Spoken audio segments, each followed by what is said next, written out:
तो guys now we are in the market. XRP को हम अभी होल्ड करेंगे और चलते हैं जल्दी से सोलाना की तरफ।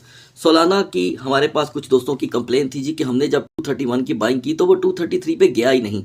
चले दोस्तों, जब वीडियो आप तक पहुंच चुकी थी तो वो रिटर्न में 234 पे पहुंच चुका था और आप अब ज़रूर इसका कंपैरिजन प्लीज़ कर लीजिएगा, ठीक है। और मैं पहले भी कह रहा हूँ कि ऑटो ट्रेड के ऊपर बिलीव ना करें, मैनुअल के ऊपर रहें। ऑटो ट्रेड यहाँ पर सभी को धोखा दे रही है, प्लीज़ इसके ऊपर चाहे वर्क करके देख लें।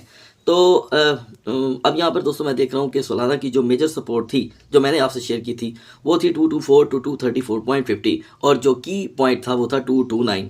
लिहाजा यहाँ पर हर सूरत सोलाना ने हमें जो लो प्रोवाइड किया वो था 226 का। 100% हमारी ये सपोर्ट यूटिलाइज हुई है गाइस। और उसके बाद हाई रहा 226 के बाद 230 का। $4 की हमने इसमें ट्रेड जनरेट की है। नेक्स्ट 12 और के लिए मैं आपको बताता चलूँ कि पिछले तकरीबन 17 घंटों में सोलाना ने अपनी जो पोजीशन लूज़ की है वो है $15 की। तो हमें ये चीज़ अपनी जो कि है दोस्तों माइंड में रखनी होगी कि सोलाना ने टोटल $16 अपने आप को लूज़ कर दिया है। और जब भी सोलाना 250 के करीब जाता है ये इसी तरह ही डाउनफॉल का शिकार हो जाता है। खैर यहाँ पर मैं देख रहा हूँ जो इसकी मेजर सपोर्ट अब बन रही है वो है 225 की, ठीक है जी। इसका एक की रोल रहेगा मार्केट के अंदर, ठीक है। और अगर हम 225 को ब्रेक होता देखते हैं तो ये $2 से ज़्यादा का मजीद लो नहीं देगा। ओवरऑल 223 से लेकर हम इसे 234 के दरमियान यूटिलाइज कर सकते हैं। नाउ बीएनबी की हमारी सपोर्ट थी गाइस 665, रेजिस्टेंस 682 और यहाँ पर हमें बीएनबी ने जो मेजर लो प्रोवाइड किया है गाइस वो है 673 का। उसके बाद हाई रहा 681 का, ये $8 की ट्रेड थी नेक्स्ट 12 और के लिए। यहाँ पर बीएनबी की सपोर्ट है 665 की, 665 से 678 के दरमियान। तो याद रखिएगा 665 इसका की पॉइंट है। हम इन टोकन्स को सोलाना को और बीएनबी को करेंगे यूटिलाइज बाय डिफाई एक्सचेंज पे। अब जितना भी मैं आपके साथ तजिया करूँगा इसे हमने जो मैनेज करना है एक्यूरेसी वाइज वो होगा दोस्तों बिटगेट के लिए। तो यहाँ पर हमारी डॉज कॉइन के अंदर एक पोजीशन थी गाइस, वो थी 0.3350 से जो हमने इसमें एंट्री लेनी थी। तो हमारा इसमें जो शोल्डर टारगेट था वो था 0.3325 का। हम इसमें 100% कामयाब रहे दोस्तों। लिहाजा नेक्स्ट 12 और के लिए यहाँ पर हम डोज को मज़ीद टूटता देख रहे हैं, ठीक है जी। तो हमें 0.3250 की रेजिस्टेंस चाहिए। हम इस रेजिस्टेंस को 0.3250 की नहीं हासिल करते तो नेक्स्ट हमारा लो होगा यहाँ पे 0.3205 का।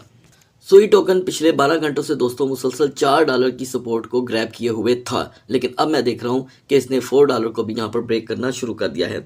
लेट्स सपोज हम यहाँ पर 3.95 से 3.98 के दरमियान रह जाते हैं और 45 मिनट में रिकवरी नहीं आती तो 15 सेंट का जो लो मैं आपसे डिस्कस कर रहा था वो आपको देखने को मिल सकता है।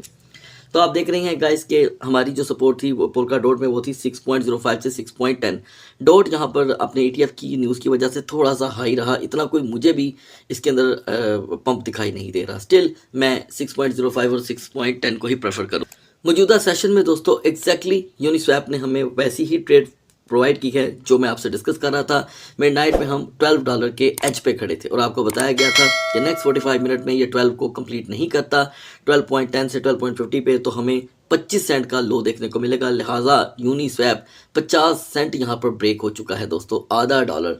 लिहाजा नेक्स्ट 2 आवर्स में हमारे लिए यूनिस्वैप का 11.70 पर रेजिस्टेंस देना ज़रूरी है। हम यहाँ पर नहीं आते तो आप रिपीट में 11.30 का वक्ती सिर्फ टेम्प्ररी लो देख सकते हैं।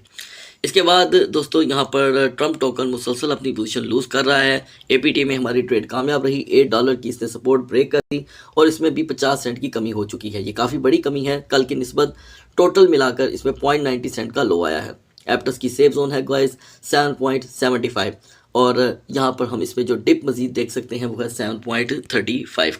इना कॉइन में दोस्तों हमारी एंट्री थी 0.7550 की और एग्जिट था 0.7880 का। इना ने हमें यहाँ पर जो लो प्रोवाइड किया दोस्तों वो था 0.7575 का, हाई रहा 0.7897 का और अब जाकर इना 0.7500 की सपोर्ट को ब्रेक कर रहा है और ये ब्रेक हो चुकी है। हमारा रिवर्सल होना बड़ा ज़रूरी है। हम यहाँ पर 0.7450 पर भी अगर नहीं आते नेक्स्ट 45 मिनट में तो इना का आप आसानी से 0.7325 का लो देखेंगे। करंट सिचुएशन में दोस्तों हम नियो टोकन को यहाँ पर अपनी एक फ्यूचर ट्रेड के सिग्नल के तौर पे यूटिलाइज कर सकते हैं।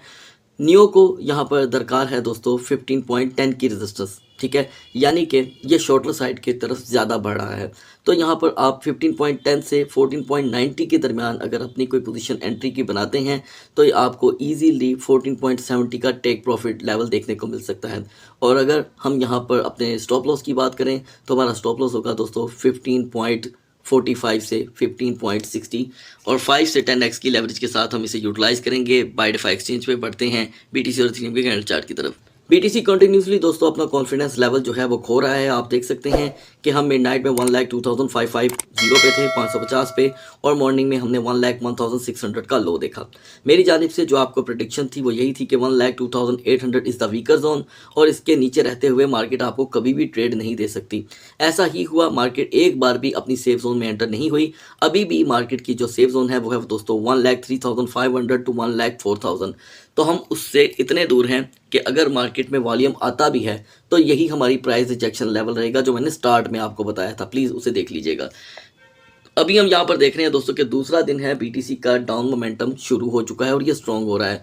पिछले 12 घंटों से भी बीटीसी डाउन ही डाउन है दोस्तों, तो वीकर जोन पे हम ऑलरेडी खड़े हैं। हम इसी लेवल को लेकर सेकंड ट्रेडिंग सेशन में एंटर होते हैं तो 7 to 800 का लो एक नॉर्मल सी बात होगी। रिकवरी लेवल मैं आपको अभी बता चुका हूँ और हेल्पफुल टोकन है हमारे लिए यहाँ पर सोलाना, ठीक है, उसके बाद पोल्का डॉट जिसे हम इग्नोर नहीं कर सकते आज के दिन, और रेंडर।